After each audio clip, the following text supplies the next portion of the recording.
My project topic is mortality and death time prediction model using the ICU database. I will first talk about the background, objective, and data source of the project. How did I implement the process using Apache Hive and Python? I will also talk about the methodology behind the study, show some of the model results, and then wrap up with a discussion and conclusion. We have done some literature review on the ICU mortality model. Most of the models in the literature were designed for at least 24 hours or 48 hours after ICU admissions. So the question is, could we predict in-hospital mortality in the early stage of ICU? This inspired us to formulate the objective of the project. The goal is to build a two-phase model framework to predict the in-hospital mortality and also the death time in hours since ICU admission, using only the first 6 hours of ICU data. Our data source is MIC3, the ICU database. It comprises static and temporal informations. We will select some of the features to be the input parameter for the model.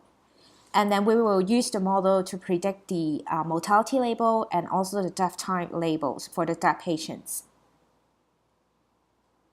The project has been implemented in 2 stages. In stage 1, we did feature engineering using Apache Hive on Microsoft Azure remote cluster. And the data output in stage 1 was used as feature input for the model training in stage 2. We built our machine learning pipeline using Python on a local cluster in stage 2. And the development process was iterative until we find the best model for the study. Here's the methodology. For each ICU stay, we extract the data for different time frames. There are altogether over 100 extracted features covering static variables and also temporal data. Most of the temporal variables were aggregated by maximum, minimum, and average. Then we propose a two-phase model framework. In phase 1, we train a binary classifier to predict in-hospital mortality. Specifically, we built a custom machine learning pipeline to select features, transform data, impute missing value, and train a random forest classifier using grid search on 5-fold series. We test the model on 20% test set, and then compare the model performance using 6-hour data, 12-hour, and also 24-hour data. In phase 2, we train a multi-class classifier on the same set of features to predict death time in hours since ICU admissions for dead patient. We train a multi-class random forest classifier using grid search on 5-fold series. We also test the model on the test set and then compare the model result using different time frames. Let us show some experimental results. For the binary classifier, the 6-hour data model has very competitive performance with the same model trained on 12-hour and 24-hour. You can see that the area under ROC is 0.88 for the 6-hour data model.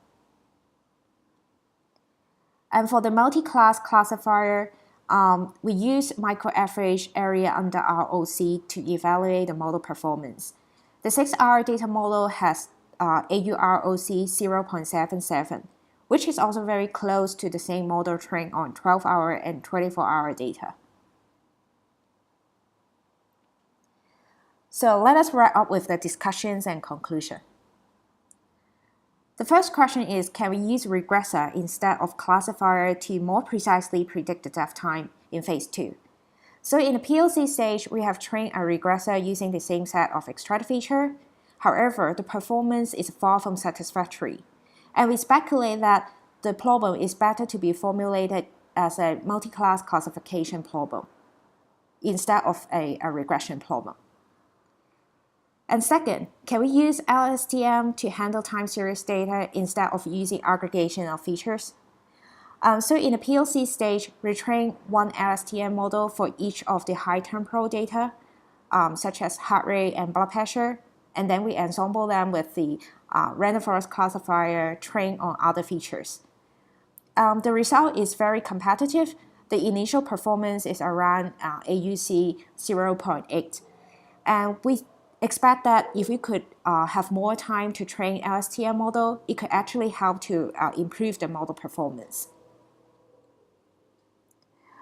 So we conclude that the model trained using the first 6-hour ICU data already provide enough information for the mortality predictions. And our proposed framework do provide a base for us to promptly identify high-risk patients in ICU setting. Thank you.